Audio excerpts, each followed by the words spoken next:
Sikur na dënonte Allahu gabimin e parë, e dytë, e tretë, na s'kishim me ekzistu toka. Na kish trajtu Allahu sipas gjunave që i bëjmë, kjo botë është dashur më shkatruar. Se disa sa milion herë, ndoshta nuk e teproj.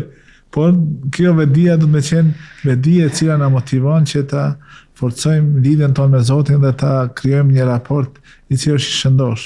Gjithsesi, subhanallahu, për momentin më merr në mendje që nuk ka mundësi dikush me hidhru Allahun derin çat mos, saqë pendohu qysh dush, kur dush, se ma Allahu e ta ka mbyll derën ty dhe ma ta ka kthy shpinën. S'ka mundësi me qum Allahun deri, domethënë me qu raportin me Allahun derin këtë mos. Kur? Pos nëse vdes, inna Allah yaghfiru dhunuba jami'an. Allah i fal krejt. Kur thot krejt gjunohat, çfarë do thot krejt? S'ka gjuna që është jashtë kësaj fjalës krejt. Prandaj shejtani ndonjëherë përdor këtë strategji që njerëzit me i hutu me thonë, ti ke vënë çat gjuna të madh, sta fal Zot. Ti po shkon në xhami, ti po falesh, kështu shejtani thot. Unë isha shkuve në xhami, po s'jam për xhami. Subhanallah. Shpesh e mendoj personin që i ka vrarë 99 njerëz. Mirë, ti që s'falesh për shemb, ose falesh rregullisht, edhe mendon që nuk je i denj me qëndru para Allahut. Ai ke vrarë 99. Ose nuk je i denj për faljen e Zotit, Zoti ja ka falë. Po bra. Don Allahu, ti ai ke vronë 99%, atë ka shku me në herë mi vronë 99%, ai ke lëndu 99%, bëna kias që i ke lëndu 99%. Me pse ti Allahu ja fali mos ma fal?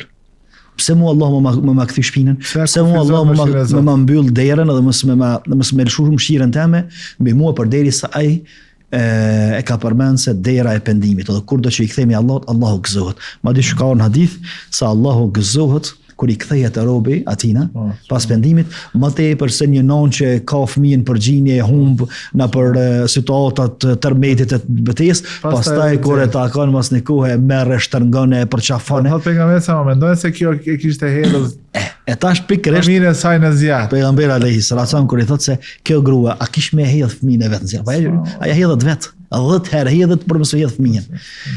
Allahu thotë është më i mëshirshëm. Kjo do me thonë që ne njerëzit t'i edukojmë vetëm tek ajo të mbështetën tek mëshira e Zotit dhe pastaj t'ja na shkalojnë obligimet që i kanë.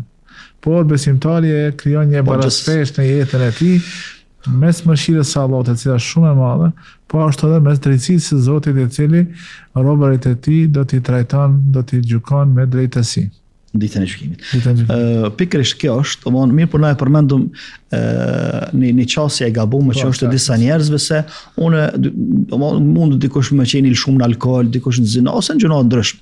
Edhe me jo mush mendja ti, ja mush shejtani mendjen. Se unë kam rrinë deri në pikë mo s'ka mes meje dhe Allahut mo kemi shkatruar gjithçka. Çdo uro është shkatruar. Ti mundesh me këtë koncept me gjyku me lidhet e njerëzve. Mirë po Allah se ka kështu. Po dhe anën tjetër, hajtë se Allahu fal, po që Allah që fal në ka obligu mu fal, për shembull, ose në ka obligu që to detyrat të cilat po i dëgjojmë për Allahu rreth ligjëratave, po i dëgjojmë vazhdimisht. Kështu që mu mbështet në mëshirën e Allahut pa vepra, nuk është më pak e rrezikshme se sa me humb shpresën në faljen e Allahut lartësuar. Domthonë dyat janë rreziqe që duhet të shmangemi të dyave. Do namazi është ai i cili duhet me vendos tek ne një kriter të shëndosh, edhe të jetojmë duke bë baraspeshën mes mëshirës së Zotit dhe drejtësisë së tij.